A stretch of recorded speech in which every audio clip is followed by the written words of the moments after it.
First thing that happens to this person when he is on his deathbed, his family are sitting all around him. The angel of death descends upon this person. You are surrounded by your family, but you feel so alone because only you can see these angels. And you are trying to say to your family, help me, but they can't help you. And then he says, "O evil soul, come out to the anger of Allah and His punishment."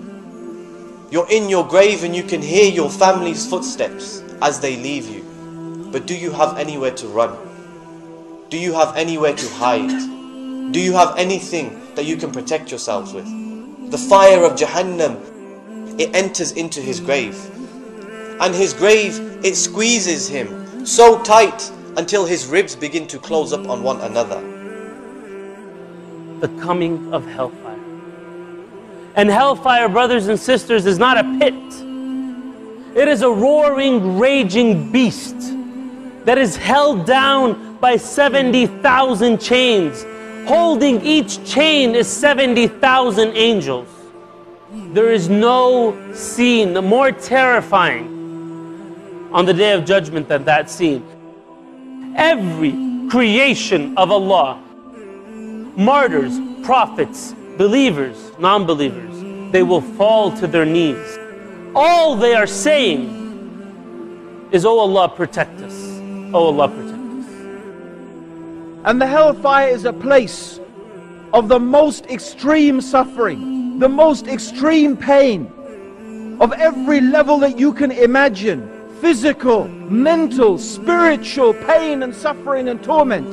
The people will cry in agony for water. They will cry for a drink, something to cool them, and they will be given a water. They will be given a drink, but it is a boiling water that will scald their faces and burn their insides. This is the hellfire. The guardian of hellfire, his name is Malik. He has never smiled since the day hellfire was created. He has no remorse. He has no feelings of sensitivity. He is desensitized to all types of horror. No feelings. Doesn't feel sorry for anyone. Hellfire, ya akhwan, is something, wallahi, not to be taken lightly. Saying, "Oh our Lord, please take us out. Take us out and let us try again. Give us another chance. If we do this again, then we are truly oppressors to ourselves." And Allah doesn't even reply to them. Allah doesn't speak to them. So some people have false hope. God will forgive me. God will forgive me. You're sick, you're ill, you need to cure yourself. God cannot be fooled, subhanahu wa ta'ala. We live in this dunya as if we are always going to remain here. Many of us, we don't think about our moment of death. Many of us, we live as though this is where we are going to remain. As though Allah subhanahu wa ta'ala has given us life forever and we are going to remain on this dunya for all time. And there is not a single person here who knows what his moment of death is going to be like. So then let's fast forward now until Yawmul Qiyamah, the Day of Judgment. And hellfire comes in, raging and roaring. A neck shoots out of hellfire. And just like there are people that go to Jannah without any punishment or any judgment, there are people that will go to hellfire without any judgment. And if hellfire looks at you, then you are one of its inhabitants.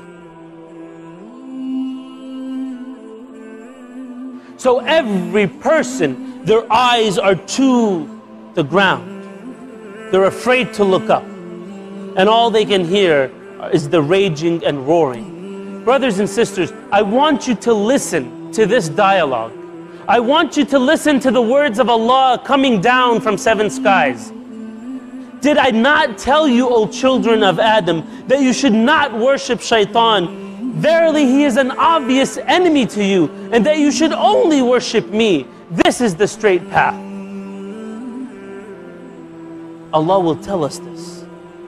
And indeed, shaitan has misguided and led astray many of you. Could you not understand this? Could you not realize this? Could you not comprehend this? Here is hellfire that I promised you. Here it is. May Allah protect us, brothers and sisters. This is not a joke.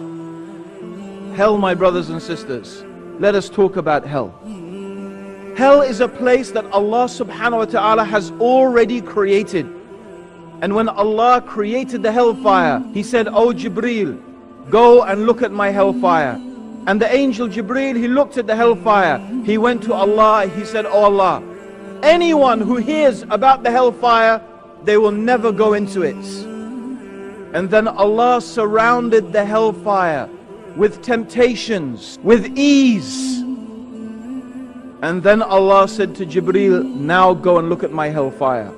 And Jibreel came back and said, "Allah, I'm afraid that nobody will escape it."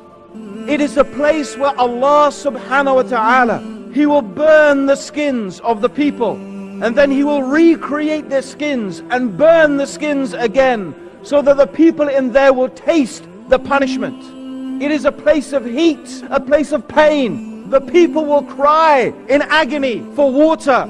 They will cry for a drink, something to cool them, and they will be given a water. They will be given a drink, but it is a boiling water that will scald their faces and burn their insides. And they will drink from a river that is made from the pus that flows out of the wounds of the people of the hellfire. The wounds of the people of the hellfire will ooze pus, and this pus will gather together to form a river, and this is all they will have to drink. And their food will be the tree of Zakum, a tree the fruits of which are like the heads of devils. And this tree is so bitter that if the people, when they try to eat it, they can't eat it, but they will force themselves, because there is nothing else to eat in the hellfire. A place where the people will neither live nor will they die. A place where the people will fall into despair, arguing with each other, admonishing each other, criticizing each other. The fire will surround them on every place. The smallest punishment of the hellfire is that a person will wear a pair of sandals of fire and their brain will boil. That's the smallest punishment. And they will